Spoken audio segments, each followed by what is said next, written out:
प्रणाम सर। प्रणाम प्रणाम प्रणाम सर अहाँ तो कल कहने छे जे तोरा सबके रिजल्ट हेतो तै दुआरे हम सब विद्यार्थी आयल छी।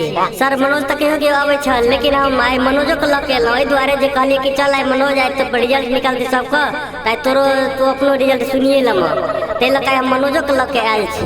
ठीक छे सब कियो शांति बना के बैठ। ठीक छे आइ हम सब के रिजल्ट सुनाबै छी। ठीक छे ओके ढोरवा जी सर जो तू पास छ। जय हो मंगला जी सर जो तू पास छ। जय हो रामलाल जी सर रो तू ओते उगता क्या छ तू पास छ।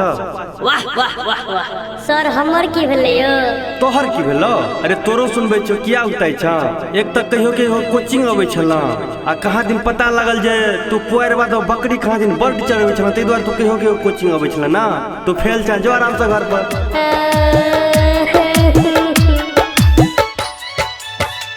मागे महिमा तू अपना दिखा दे मागे महिमा तू अपना दिखा दे पास परीक्षा में हमरो करा दे पास परीक्षा में हमरो करा दे पास परीक्षा में हमरो करा दे कोनो जीवई का रास्ता दिखा दे जीवई का रास्ता दिखा दे पास परीक्षा में हमरो करा दे पास परीक्षा में हमरो करा दे मागे महिमा तू अपना दिखा दे पास परीक्षा में हमरो करा दे पास परीक्षा में हमरो करा दे।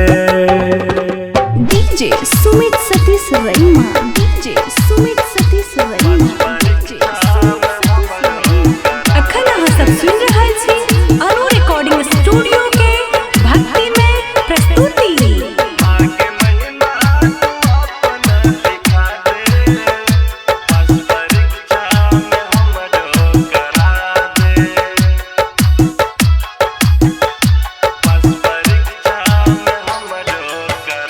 जकियो एलो मतोरा चरण में विनती सुन ले तू सार देव कर छन में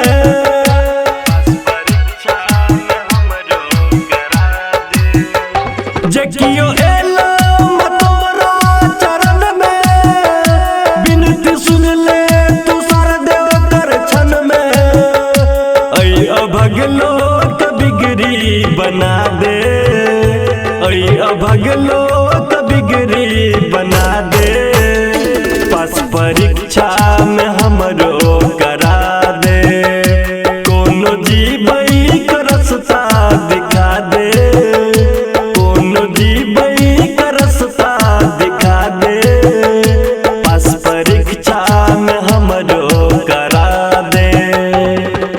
डीजे सुमित सतीश वर्मा डीजे सुमित सतीश वर्मा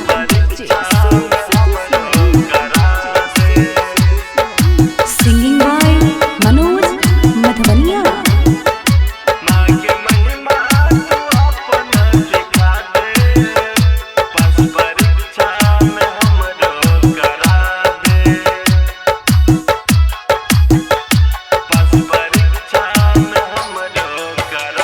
सूर सरगम तू ही रचै छ तोहन हमरा तू किया बिसरै छ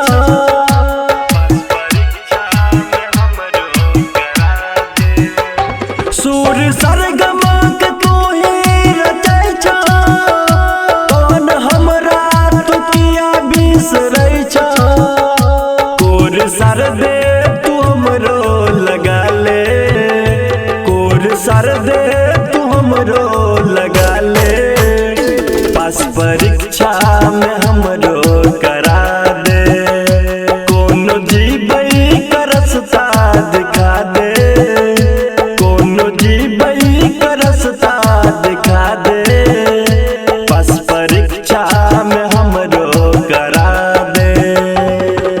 डीजे सुमित सतीश वर्मा डीजे सुमित सतीश वर्मा अखन अहाँ सब सुन रहल छी अनु रिकॉर्डिंग स्टूडियो के भक्ति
दुनो जीव